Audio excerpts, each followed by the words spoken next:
Bienvenue dans le débat de France 24. Le Gabon sombre dans la violence après l'élection présidentielle contestée. Ali Bongo a remporté le scrutin avec 49,8% des voix. Depuis, Libreville connaît des pillages et des émeutes. La ville a retrouvé ce soir son calme et la contestation continue. L'opposition demande un recomptage, tout comme Paris et Washington d'ailleurs. On en parle ce soir avec mes invités, Lionel Essonneau-Ondo. Bonsoir. Bonsoir madame. Vous êtes porte-parole de Jumping pour la France. Avec moi également en plateau Serge Mikoto, qui est porte-parole d'Ali Bongo Ondimba. Bonsoir. Bonsoir. Avec nous ce soir également Robert Bourgi. Bonsoir. Vous êtes avocat et soutien de Jumping. Et puis Claude Dumont-Begui, avocat d'Ali Bongo, auteur également du Gabon, de l'héritage au partage. Bonsoir. Un retour tout d'abord sur les événements de cette nuit à Libreville avec Ludovic de Foucauld. À part les policiers qui le quadrillent, le centre de Libreville est désert ce jeudi matin. La rue porte les stigmates des affrontements de la nuit. Des barricades encore fumantes, des carcasses de voitures calcinées, des bâtiments attaqués. On assiste malheureusement à un schéma qu'on a déjà connu par le passé au Gabon. C'est le schéma élection, proclamation de résultats, contestation, manifestation ou émeute et répression. On a affaire à une vraie situation insurrectionnelle en devenir.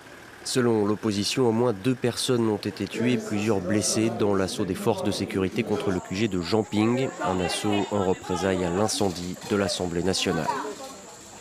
Les quartiers périphériques de Libreville ont été le théâtre de scènes de vol et de saccage, sans violence. Le commandant de la police nationale gabonaise annonce l'arrestation de plus de 200 pillards. Le ministre de l'Intérieur affirme, lui, que 1100 personnes ont été arrêtées depuis l'éruption des violences.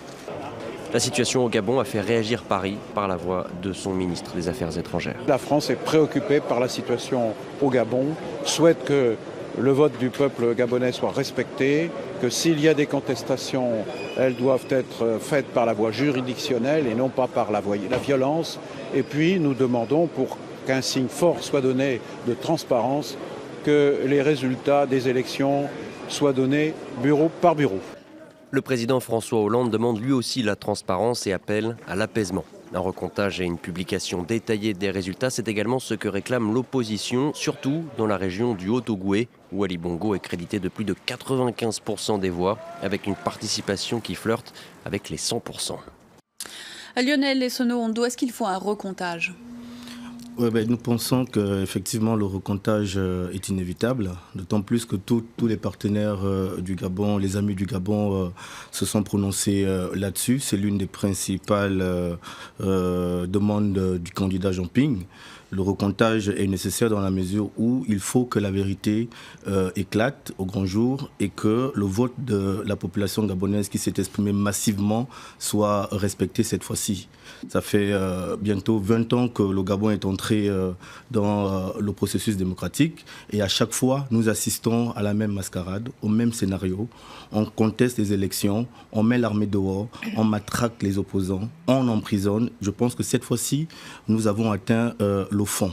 Est-ce que ça ne permettrait pas, Serge Mikoto, de rassurer la population, de procéder à un recomptage bureau de vote par bureau de vote ? Beaucoup d'inquiétudes, notamment sur ces résultats du Haut-Ogooué, où les scores ont été soviétiques. Madame, le recomptage est prévu dans le cadre du code électoral. Ce n'est pas une innovation. Le recomptage a déjà été effectué lors des élections de 2009. Le code électoral prévoit un recomptage, pas à ce niveau-là. Pas au niveau de la proclamation par la CENAP et par le ministre de l'Intérieur. C'est au niveau des recours, au niveau du contentieux, au niveau de la Cour constitutionnelle. Un recomptage même total et complet de toutes les élections, de tous les bureaux, est prévu sur le plan juridictionnel. Je ne comprends pas pourquoi est-ce que les règles du jeu et la loi doivent être changées à ce niveau-là des élections. C'est prévu. Allons-y tous au contentieux, éventuellement, amenons les recours tels que prévus par la loi et effectuons tous les recomptages. Robert Bourgi, la Cour constitutionnelle tranchera. Non, je dis non, non et non. Le président de la CENAP se devait de donner des résultats incontestables. Ces résultats sont contestés parce que dans la région du Haut-Ogooué, on a assisté à une fraude massive.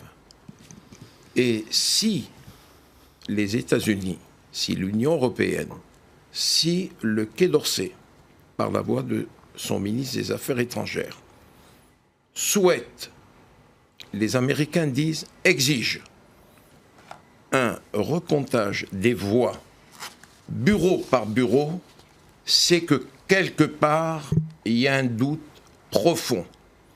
Si le candidat Ali Bongo Ondimba était sûr de sa victoire, il accéderait aux vœux des grandes puissances. Or, il ne le veut pas. Claude Dumont-Begui, ne serait-ce que pour rassurer la population gabonaise, un recomptage bureau par bureau serait un pas dans la bonne direction. Madame, ce que je viens d'entendre, c'est toujours la même caricature du passé. On replonge dans les excès de ce qui s'est passé en 2009. En 2009, on accusait de la même manière Ali Bongo d'avoir triché. Alors, écoutez, je suis tout à fait à l'aise aujourd'hui que l'on respecte deux choses. Le principe de non-ingérence, article 2, alinéa 7 de la charte de l'ONU, parce que, figurez-vous que le Gabon est souverain, figurez-vous qu'il a une compétence exclusive en matière électorale, et figurez-vous que nous avons deux Bibles, le contentieux électoral et la Constitution. Donc, pour être parfaitement clair, si aujourd'hui on nous ressasse les mêmes caricatures, nous sommes en fait dans, je dirais, le programme des experts du temps d'Omar Bongo Ondimba. J'entends toujours la même chose. Et j'ai avec moi la décision de la Cour constitutionnelle de 2009 sur les mêmes critères, madame, les mêmes critères, sur des arguments. Et la Cour constitutionnelle, qui est seule compétente pour avoir à trancher sur ce sujet, et que les avocats de Jean Ping disent qu'elle n'est pas habilitée à le faire, qu'ils n'ont pas confiance, je crois que là nous sommes dans, au-delà de la caricature, quelque chose d'extrêmement dangereux pour ce pays, parce que nous avons en réalité des agitateurs organisés depuis fort longtemps. Et nous avons une ingérence d'une grande dangerosité. Et là, j'en appelle au peuple gabonais, à la conscience de tous, Monsieur Bourgi. Parce que je suis très étonnée qu'aujourd'hui, j'ai vu une photo très, très, très touchante de mon confrère Bourgi embrassant le mausolée d'Omar Bongo Ondimba. C'est le seul à l'avoir fait. Monsieur Ping ne l'a pas fait. Mais Monsieur Bourgi, en même temps, donne des conseils d'extrême gravité à Monsieur Ping. Et donc, je termine juste sur ce que je voulais dire, et donc de demander encore aujourd'hui un recomptage, il faut respecter la loi. Elle a été respectée dans le passé. La Cour constitutionnelle a tranché. Je n'ai pas vu d'autres difficultés. Aujourd'hui, s'il doit y avoir un recomptage, il sera fait dans les conditions de la loi, express de la loi.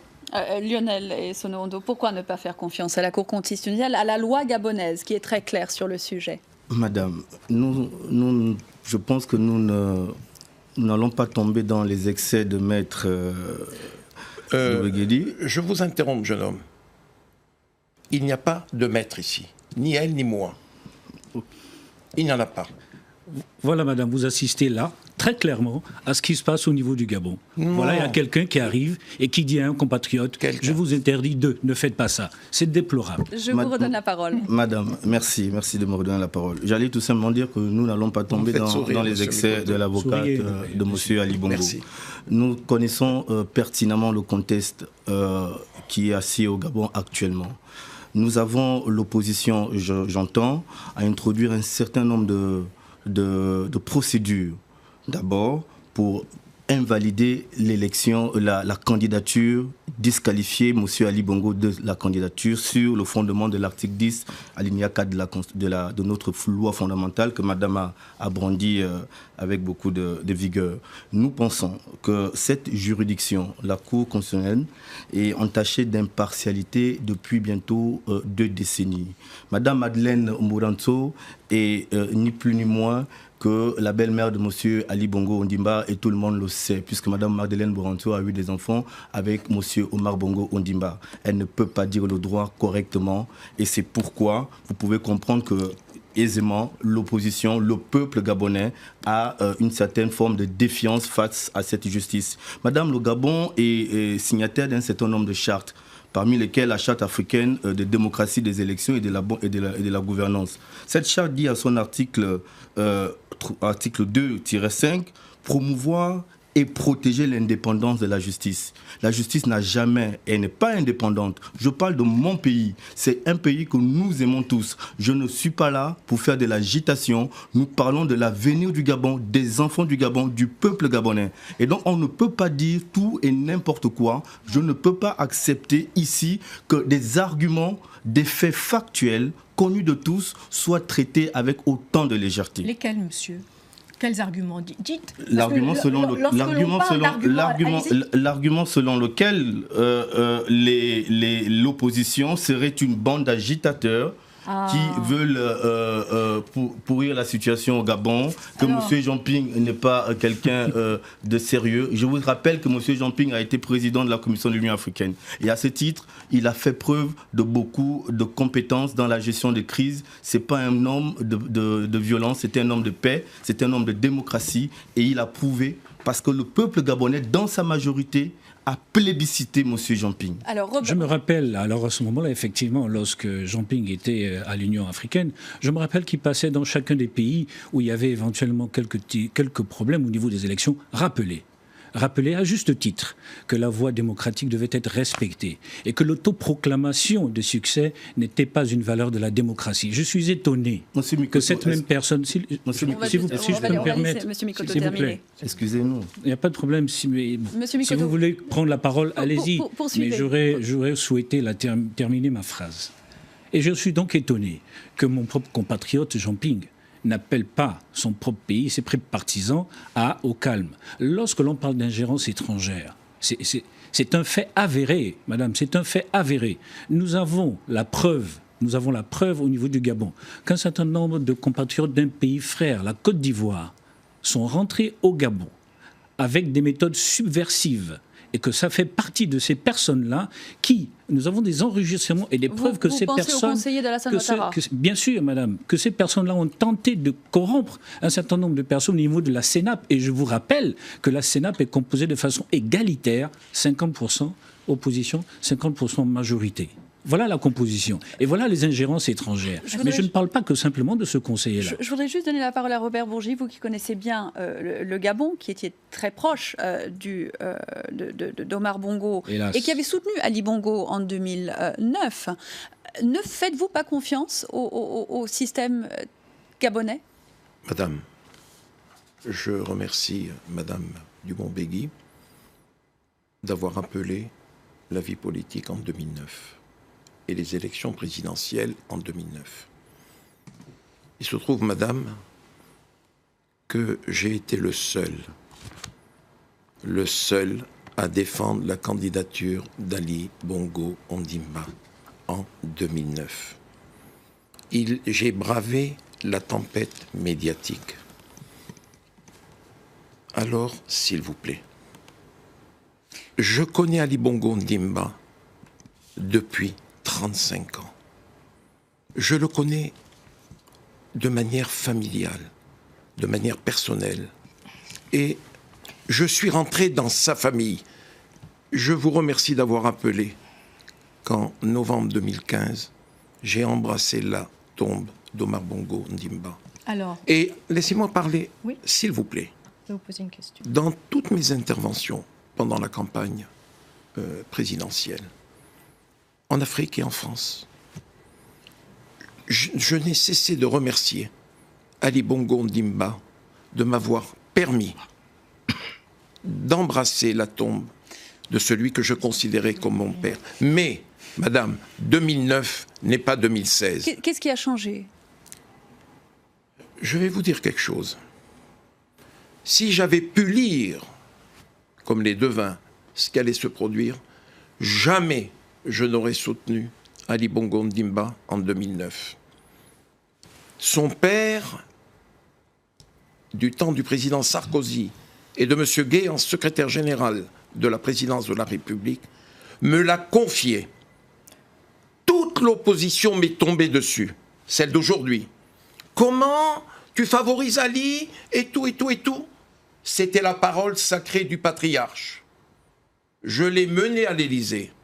contrairement à ce que peut dire Billy Binzé, le porte-parole d'Ali Bongo. Mais c'est pas le sujet. J'ai enfanté un monstre. Oh. Mais Oui, madame. Vous lui reprochez Non, mais quoi? c'est pas possible d'entendre des choses Écoutez, pareilles. il n'y a plus de liberté dans ce pays. Il n'y a plus de presse libre dans ce non, mais pays. faut que je réponde, là. Et tous les engagements qu'il avait pris depuis 2009 n'ont pas été réalisés. Il n'y a pas d'école, il n'y a pas de dispensaire. Les femmes accouchent à même le sol. Oh. Madame, Oh, non, mais je attendez, connais peux la pas politique gabonaise Mais depuis monsieur, plus vous longtemps que l'avez- vous. Mais là, vous c'est pas l'avez- la politique, là. C'est pas de la Là, c'est pas de la politique, là. Ça, c'est de la, C'est pas de la politique. l'intox, Non. monsieur. Madame, Alors vous expliquez-moi. me laissez parler, s'il vous Alors, plaît, je voudrais vous madame. répondre à un moment donné, madame. Oui, Madame, absolument. Robert Bougier, je laisse J'ai terminer. tenu, monsieur, pour permettre à monsieur Mikoto de parler, s'il vous plaît. Laissez-moi terminer mon propos. Aujourd'hui, vous pouvez parler d'un décompte démocratique des voix, madame. Vous croyez que le peuple gabonais est un peuple violent? Il a toujours été pacifique. Mais il ne veut plus qu'un dictateur piétine les droits les plus élémentaires. Bon, je voudrais répondre parce que Alors, S'il je vous vous, plaît. donne, je vous donne le droit de réponse. Effectivement, Claude Dumont-Béguy, tout de suite après le retour, on fait une petite pause et la parole sera à vous. Restez avec nous.